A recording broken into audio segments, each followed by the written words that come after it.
When you sell parts to a supermajor, you assume your carbon footprint directly feeds their public compliance ledger.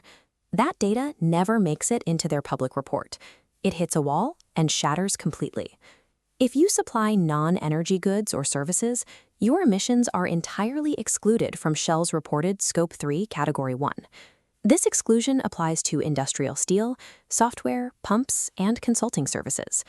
This discrepancy exists because Shell's data acquisition is built on a dual-track architecture. Track 1 is the Public Compliance Reporting Track, which is built strictly on traded hydrocarbon volumes. Track 2 is the Internal Commercial Procurement Track, where supplier data is actually collected and utilized. B2B suppliers are hounded for carbon data, despite it being mathematically excluded from the public ledger. Mapping exactly where this data goes allows a supplier to exploit the hidden architecture to win contracts. Misunderstanding this system leads to wasted resources spent answering the wrong questionnaires for the wrong reasons. Shell's total reported Scope 3 emissions for 2025 sit at 1,065 million tons. Out of the 15 standardized GHG protocol categories, Shell reports on only 4. The other 11 categories are omitted because Shell assessed them as quantitatively and qualitatively insignificant. This table shows Shell's official breakdown. Category 11, the use of sold products, accounts for 836 million tons. Category 1, purchased goods and services, is reported at 122 million tons. The description for Category 1 explicitly states that non-energy goods and services are excluded. This 122 million ton figure is a modeled calculation based strictly on well-to-tank traded energy products. Shell's Form 20F disclosure proves that Category 1 is a traded hydrocarbon volume calculation, not a supply chain roll-up. Since the compliance ledger is mathematically closed to the B2B supply chain, the battlefield for this data is commercial. Supplier carbon data serves as a direct input for procurement leverage rather than compliance reporting. SAP Ariba is the primary gatekeeper, requiring a profile questionnaire before any sourcing event can begin.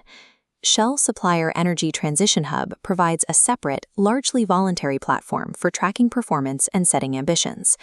Regional pre-qualification networks like Achilles provide the initial carbon modules for many European contracts. This diagram shows the architecture used to route procurement data centrally, away from public reports. Shell uses this data hub to aggregate baseline information from roughly 3% of its suppliers by number. Shell abandoned its public 2035 target because global carbon accounting systems failed to emerge, forcing them to build this infrastructure manually.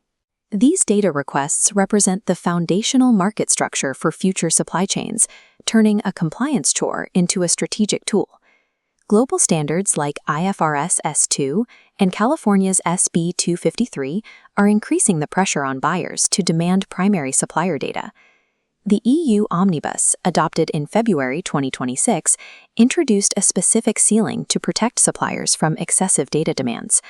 Undertakings with 1,000 or fewer employees can decline to provide information beyond the basic VSME standard for a customer's CSRD reporting.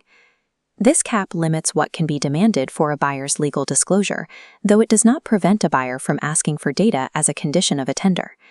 Competent suppliers use this cap to negotiate data scope in writing, rather than simply refusing the request. Passing these commercial gates requires a specific set of data fields. The PACT methodology defines the structure of a credible supplier data pack. A credible dossier is built on exactly 6 fields. Field 1 is the product carbon footprint per functional unit, which provides the actual physical intensity of the good.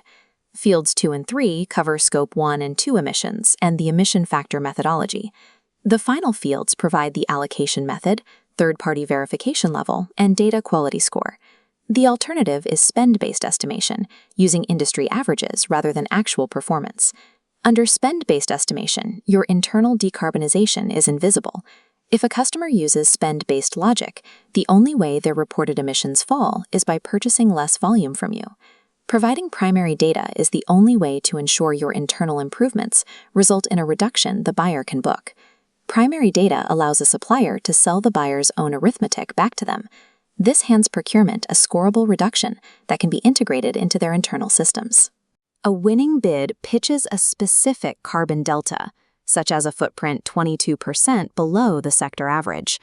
Hard data performance creates a scorable advantage that vague net zero commitments cannot match. CDP data indicates that fewer than half of companies asked for environmental data actually provide it.